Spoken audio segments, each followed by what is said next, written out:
Hello there, my beautiful book lovers. My name is Kimia, and welcome to my book nook. So, as the weather is getting warmer, hopefully you're enjoying the sunshine by soaking it in your backyard, by a poolside, at the beach, or wherever else that you like.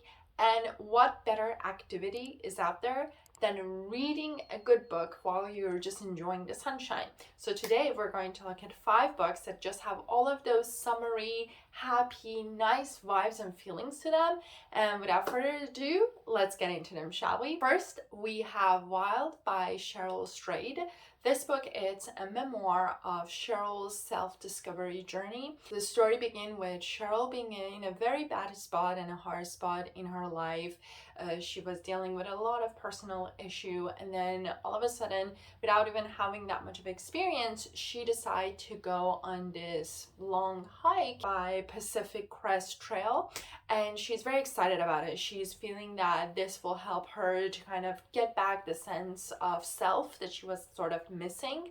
And so this book, it's so inspiring. It really shows you the importance of taking some time off alone to really rediscover yourself and rebuild yourself and build that relationship within yourself and with yourself. And so I enjoyed it very much because the way that the book was narrated, it was so lovely. You can see her struggle with her life, with her relationship with people in her life, with her family, friends, and her job, everything. Honestly, everything that is in her life, that we all experience it every day.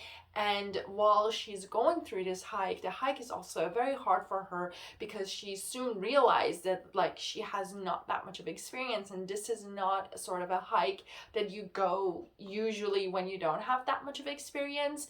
But it helps her to grow. It helps her to really realize her strength, her weaknesses, to make peace with it, and to really come together with her past, present, and future. And so it was very entertaining and interesting to see that, to go throughout this hike with her, to really grow with her and really learn from the lessons that she learned from the wildlife around her, and also the importance of love, friendship, family, and everything that's related to that. So if you're really looking for a book to inspire you, to really push you and wants to make you to go on a hike, especially the weather is super nice, so why not to do that, this book is really the perfect one for that. Then we have Guncle by Stephen Rowley. And first of all, the cover, it really is summer. Just all the good sunshiny vibe. And this book, it's actually one of those that doesn't really start happy in no way, but then that's what all life is about. So Guncle, it's about Patrick, who is the gay uncle to 2 beautiful little children, Maisie and Grant. And unfortunately, because of an event, Maisie and Grant lose their parents. And so now Patrick is agreeing to take care of them for the summer. And he's going through all of these loss and grief because he has also lost his sister and his brother-in-law. So this book, it's just so heartwarming. It's so beautiful because it really shows you how important it is to grieve, but how important it is to love. And it really gives you all of those days that you might have a summer day that it's raining and it's not the perfect weather, but at the same time the next day you can have all the sunshine that you need. And that's a reason that I very much enjoyed this book, because it really played with heavy topics and very sad emotions while having very witty and humorous moments. And that was the reason that I was in awe with this book, because it's really hard to have a book that the main plot of it, it's about death, that brought these 3 characters together, but at the same time, just because of their personalities, because of all of the quirks that they have, it makes it so funny, so lovable, and just so enjoyable. And that's the reason that, despite the fact that again the topics start super heavy, it is so heartwarming and so beautiful that no matter what, it's still a great read for the summer. And I hope you enjoy it as much as I did, because honestly, I was laughing, I was crying, I was falling in love with all of these characters, because it showed the importance of family, love, community, how much it takes, and it really needs a village to go through grief, to really not try to push your emotion down, but really let them out and deal with them and make peace with that. And so because of that, oh my God, it's a great book. If you're looking for a witty, humorous, but also a little bit sad book at the same time, then this one is the perfect one for you. Then we're heading down to south, and we have my Magnolia Summer by Victoria Frank. This book, it's another one that also deals with a lot of different heavy sort of topics, but in a very still bright and happy sort of a vibrant vibe. And so this book, it's about Magnolia Maggie. She's a chef living in New York and really living her best life and have it all together and figured. And then one day she received a call from her sister Violet that her mother Lily and her grandmother Rose, they have been into a car accident, so they really need her to come back to South and, really to be there for her family. And so eventually Maggie decided to go back because she feels this has been a long time that she has left her family and she needs to go there to take care of them, to help them. By the time that she goes back there, she faces everything that comes with almost most families, and so she needs to deal with her mother who has an issue with alcohol. She's an alcoholic, and there has been a lot of issue with that throughout her life. She has her sister Violet that has a very different sort of personality than Maggie, and so they have their issue. And then we have the grandmother Rose, and she is such a lovely and wise character, and Magnolia is really there mostly for her grandmother, the relationship that they had. And there's also the restaurant that they own for generations, and now she's seeing that how her sister and her sister's boyfriend had made some changes to the restaurant and doing it their own sort of way, and she's not really happy about that. So it's full of family dramas that we all have it in different ways, but we all have it. And I enjoyed it because it has all the summer vibes to it. You have your family dramas, you have your romance, you have your little town sort of situation, and every drama that comes with the smallest towns. And it's just so fun to read about them, especially because recently I have been enjoying any books that it's about family and relationship and dynamics of families, because we all have one, we all deal with them, we love them, we sometimes get mad at them, it's all the a normal everyday things. And so books that do it right, they're just the best thing ever. And this book, it's really nice because you have two sisters and I have a sister, so it was very interesting to see the relationship of two sisters who are so opposite one another and everything that they need to deal with another. But then we have the relationship of daughters with their mothers, and then the family members and the community that you have.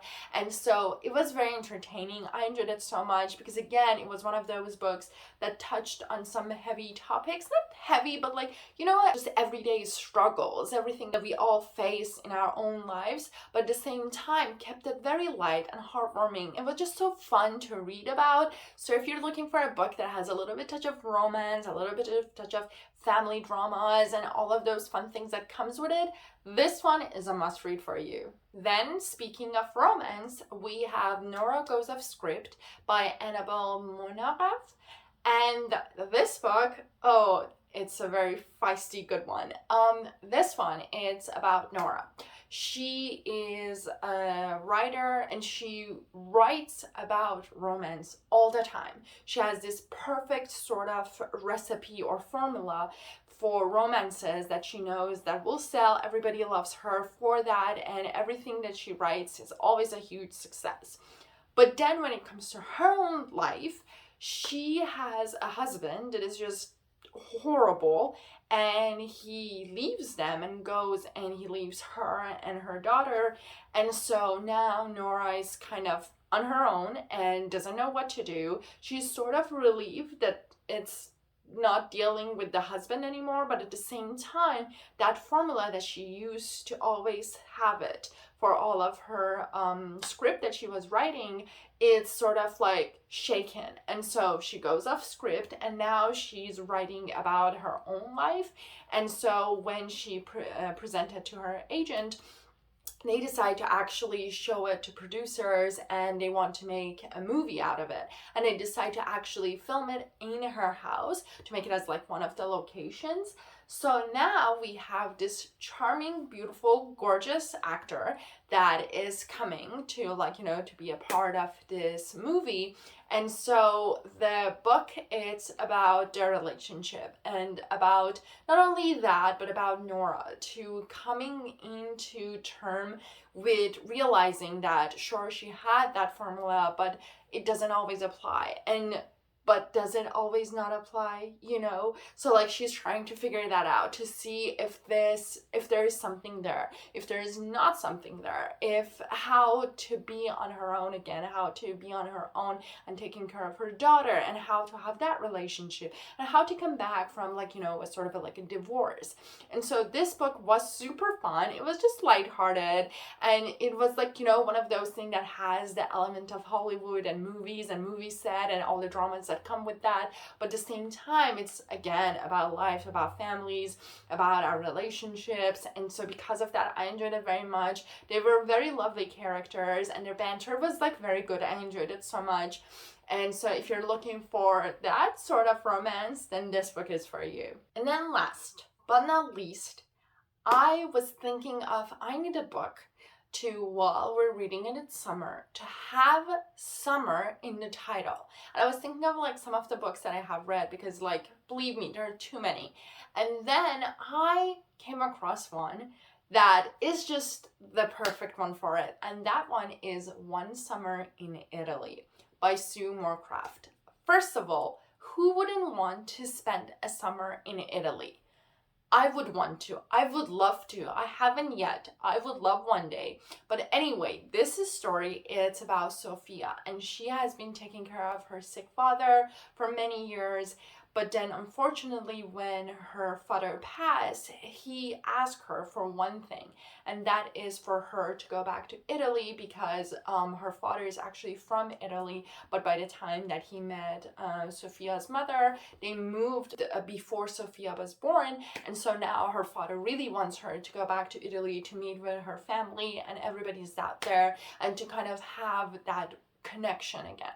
And so Sophia decided to finally do it for her father, and so she moves back to this like small little coastal town in Italy, and then everything is just happening, and you're there for the ride, because it's just such a fun ride. Because she came across her family's past, a lot of things that she didn't know about her father, and like his relationship with the family, and everything that is related about that, and like her past and relationship with that. And then also she came across people in the town and forms friendship with them, form relationship with them.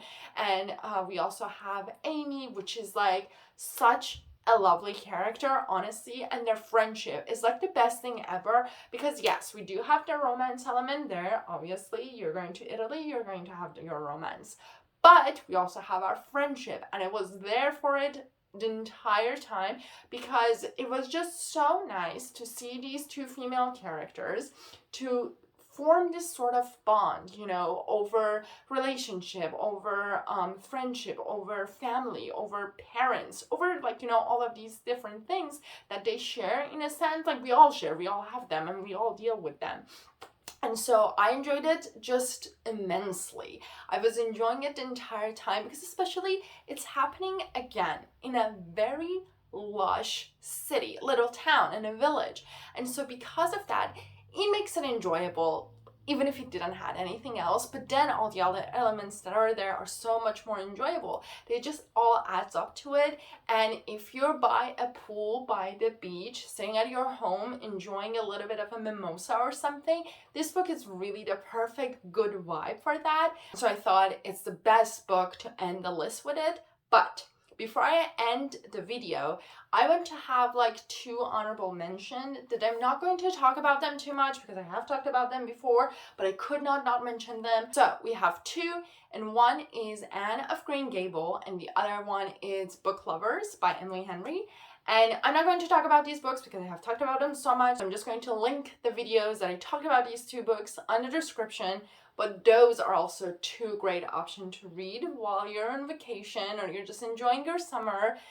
And that being said, that was all. I hope you enjoyed the list. Let me know if there is any books that you will recommend for summer that has all of those sunshiny vibe. Until the next video, happy reading!